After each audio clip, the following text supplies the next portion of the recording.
بسم اللہ الرحمن الرحیم۔ ایک نوجوان تھا، یتیم بھی تھا، اسے دین پڑھنے کا شوق تھا۔ محلے والے تانے دیتے تھے کہ نہ باپ ہے، نہ ماں، نہ کوئی سہارا، یہ کہاں سے کمائے گا اور کیسے زندہ رہے گا۔ مولانا جلال الدین رومی فرماتے ہیں کہ اس نوجوان نے جنگل میں ایک چھوٹی سی جھونپڑی بنا لی۔ صبح مدرسے جاتا، شام کو جنگل میں واپس آ جاتا، وہاں اللہ اللہ کرتا، سبق یاد کرتا اور عبادت میں مشغول رہتا۔ ایک دن بادشاہ کی بیٹی اپنی سہیلیوں کے ساتھ سیر کو نکلی، مگر راستہ بھول گئی۔ بھٹکتے بھٹکتے وہ جنگل میں آ پہنچی۔ شام ہو گئی، پھر رات گہری ہو گئی۔ شیر اور بھیڑیوں کی آوازیں آنے لگی، وہ ڈر کے مارے کانپنے لگی۔ اسی دوران وہ نوجوان کی جھونپڑی تک پہنچ گئی اور مدد کی فریاد کی۔ نوجوان نے دیکھا کہ شہزادی ہے اور وہ اکیلی ہے۔ اس نے سوچا کہ جھونپڑی ایک ہی ہے، دروازہ اندر سے بند کرنا پڑے گا اور جنگل میں جانور بھی آ سکتے ہیں۔ شہزادی رو کر کہنے لگی، اگر میں باہر نکلی تو درندے مجھے کھا جائیں گے، مجھے پناہ دے دو۔ نوجوان نے اسے اندر جگہ دے دی۔ چراغا جل رہا تھا اور وہ اپنے سبق یاد کر رہا تھا۔ اسے اپنے نبی کریم صلی اللہ علیہ وسلم کا فرمان یاد تھا، جب کوئی مرد اور عورت تنہائی میں ہوتے ہیں تو ان کا تیسرا شیطان ہوتا ہے۔ اس نے شہزادی سے کہا، سو جاؤ، مگر وہ کہنے لگی، ایسے وقت میں نیند کہاں آتی ہے۔ نوجوان بھی ساری رات بیدار رہا۔ جب کبھی شیطان وسوسہ ڈالتا تو وہ چراغا کی لو پر اپنی انگلی رکھ دیتا، ہاتھ جلتا تو پیچھے ہٹا لیتا، پھر کچھ دیر بعد دوبارہ انگلی آگ پر رکھ دیتا۔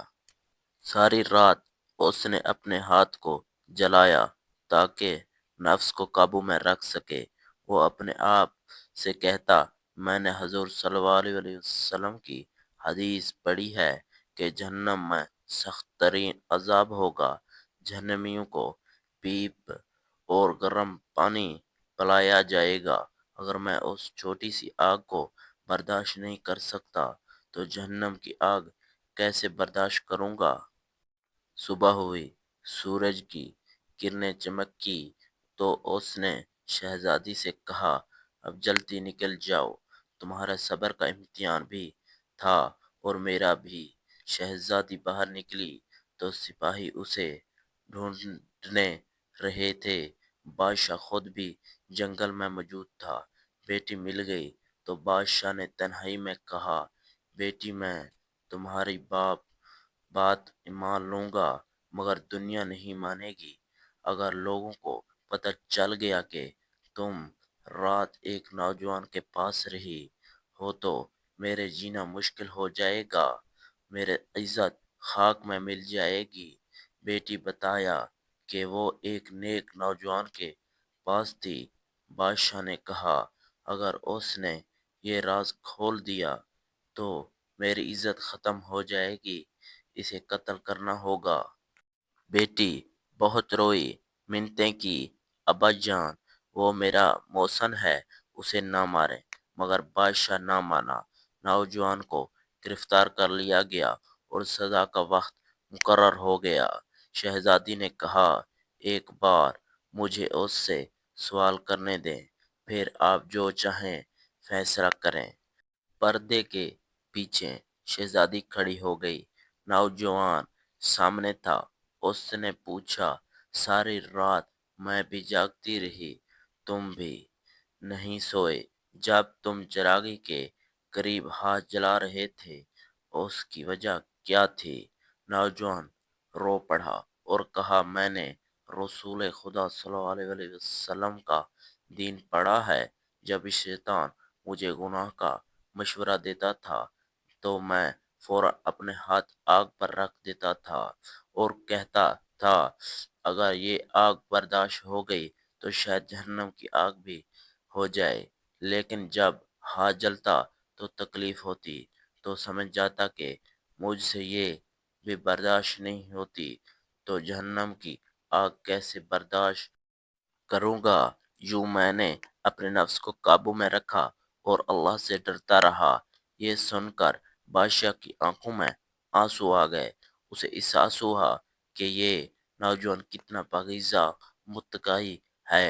نوجوان کہنے لگا، جب اس چھوٹی سی شمع کی آگ برداشت نہیں ہوتی تو دوزخ کی آگ کیسے برداشت ہوگی۔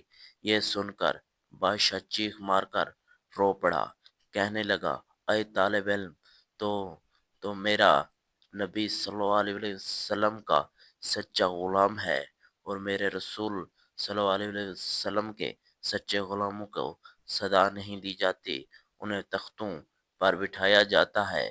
پھر اعلان کیا، اب تجھے سزا نہیں ہوگی، بالکل میں اپنی بیٹی کا نکاح تیرے ساتھ کروں گا اور میرے بعد اس سلطنت کا وارث بھی تو ہی ہوگا۔ وہ نوجوان خوشی سے کہنے لگا، لوگو تم کہتے تھے دین سے کیا ملتا ہے، دین سے تو اللہ پاک تخت و تاج بھی عطا فرما دیتا ہے۔ اگر نوجوان شرم و حیا والے بن کر رہیں تو اللہ انہیں عزت عطا فرماتا ہے۔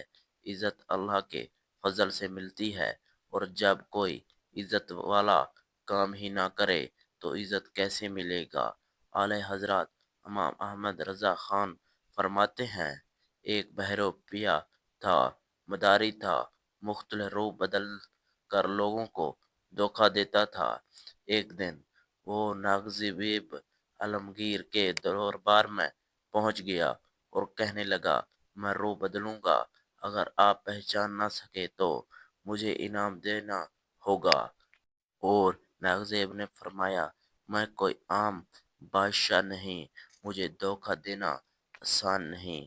2 مہینے بعد امتحان رکھا گیا، وہ سپاہی بن کر آیا، پہچان لیا گیا، فقیر بن کر آیا، پہچان لیا گیا، استاد بن کر آیا، تب بھی پہچان لیا گیا۔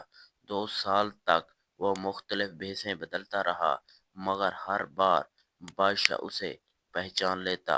ایک دن بادشاہ جہاد کے سفر پر نکلا، راستے میں ایک پہاڑی پر ایک بزرگ بیٹھے تھے، لوگ دعا کروانے جا رہے تھے، انہیں زبان بھی گھوڑے سے اتر کر لائن میں لگ گئے۔ جب ان کی باری آئی تو بزرگ نے دعا دی، اللہ تمہیں دین کا سچا سپاہی بنائے، ظلم نہ کرنا، غرور نہ کرنا۔ بادشاہ نے بطور نذرانہ کچھ دینار رکھے اور واپس پلٹے۔ اتنے میں آواز آئی، آج نہیں پہچانا، آج نہیں پہچانا۔ بادشاہ نے دیکھے وہیں بھروپیا تھا۔ اس نے کہا، مجھے تیرے تاج کے سب سے قیمتی ہیرے چاہیے۔ بادشاہ نے فوراً تاج اتار کر اس کے قدموں میں رکھ دیا اور کہا، یہ تو مانگنے پر دیا ہے، جب میں واپس آؤں گا تو اپنی مرضی سے بھی دوں گا۔ کچھ دیر بعد بھروپیا پکار اٹھا، بادشاہ اپنا تاج لے جا، اور روتے ہوئے کہنے لگا، میں نے جھوٹ موٹ رسول اللہ صلی اللہ علیہ وسلم کی غلامی اختیار کی تھی، جھوٹی داڑھی، جھوٹی پگڑی، جھوٹا لباس، تو تیرے جیسے بادشاہوں کے تاج میرے قدموں میں آ گئے۔ اگر میں سچ مچ رسول اللہ صلی اللہ علیہ وسلم کا غلام بن جاؤں تو اللہ کیا کچھ عطا فرمائے گا۔ اعلی حضرات فرماتے ہیں، فرشتے بھی تاج پوشی کرتے ہیں ان کی جو سچے عاشق رسول ہوں۔ بغداد میں ایک درویش عالم تھا، جب بھی نماز پڑھاتے تو ایک تاجر کی 2 بیویوں کے لیے خاص دعا کراتے۔ لوگوں نے پوچھا، وہ کون تھے جن کے لیے آپ ہمیشہ دعا کراتے ہیں؟ فرمایا، میرے شہر کا ایک مالدار تاجر تھے مگر بے اولاد تھے، اسے تجارت کے لیے ملک شام جانا پڑتا تھا اور مہینوں وہیں رہتے تھے۔ اس نے وہاں بھی نکاح کر لیا تھا۔ اسلام میں 4 نکاح کی اجازت ہے لیکن شرط انصاف ہے، اگر کوئی انصاف نہ کر سکے تو ایک ہی کافی ہے۔ ایک مالدار تاجر تھا، اس نے دوسری شادی کر لی۔ ابتدا میں سب ٹھیک رہا مگر وہ دوسری بیوی کے پاس زیادہ وقت گزارنے لگا۔ پہلی بیوی نے محسوس کیا کہ شوہر کا انداز بدل گیا ہے۔ بیوی بڑی سمجھدار تھی، اس نے شور شرابہ نہ کیا۔ ایک بزرگ اور محترم شخص کو کچھ رقم دے کر کہا، جب یہ شام جائے تو اس کا پیچھا کرنا، خبر لینا کہ وہاں کیا کرتا ہے۔ وہ بزرگ گئے، تحقیق کی اور واپس آ کر بتایا گیا اس نے وہاں بھی نکاح کر رکھا ہے اور تمہیں خبر نہیں دی۔ عورت نے صبر کیا، کہا جب آئے گا تو میں نرمی سے پوچھوں گی۔ اتفاق سے جب تاجر واپس آیا تو بیمار پڑ گیا۔ بیوی نے مناسب نہ سمجھا کہ بیماری میں راز کھولے، خدمت کرتی رہی۔ کچھ دن بعد تاجر کا انتقال ہو گیا۔ وراثت جمع کی گئی تو اشرفیوں کی 4 بوریاں نکل آئی۔ کسی کو علم نہ تھا کہ شام میں بھی ایک بیوی ہے۔ عدت کے بعد پہلی بیوی نے وہی بزرگ بلائے، 2 بوریاں اونٹ پر رکھے اور خود شام روانہ ہو گئی۔ وہاں جا کر دوسری بیوی سے کہا، میں اکیلی وارث نہیں ہوں، آدھی تمہاری ہے آدھی میری۔ دوسری عورت یہ سن کر رو پڑی اور کہنے لگی، نہیں بہن، یہ سب تمہارا ہے، اس نے مجھے پہلے ہی میرا حق دے دیا تھا، بالکل جاتے وقت مجھے طلاق دے دی تھی اور کہا تھا کہ پہلی بیوی کو بتانے کا موقع نہ ملا، اس کا دل نہ توڑ سکا۔ یوں 4 بوریاں پہلی رات کو واپس مل گئی۔ بزرگ فرماتے ہیں، بتاؤ جن عورتوں کے اندر ایسا تقوی اور خوف خدا ہو، کیا ان کے لیے ہر نماز کے بعد دعا نہیں کرانی چاہیے؟ انصاف نہ کر سکو تو ایک نکاح ہی کافی ہے۔ دولت جمع کرنے کی دوڑ کبھی ختم نہیں ہوتی۔ اصل عزت خوف خدا و تقوی میں ہے۔ جو اللہ سے ڈرتا ہے، اللہ اسے دنیا و آخرت میں عزت دیتا ہے۔ اے اللہ، ہمیں وہ آنکھ عطا فرما جو عروج میں بھی زوال دیکھ لے، اور وہ دل عطا فرما جو اختیار پا کر بھی تجھے نہ بھولے۔ ہمیں عدل، عاجزی اور سچائی کی توفیق دے اور ہمیں انجام خیر پر فرما، آمین۔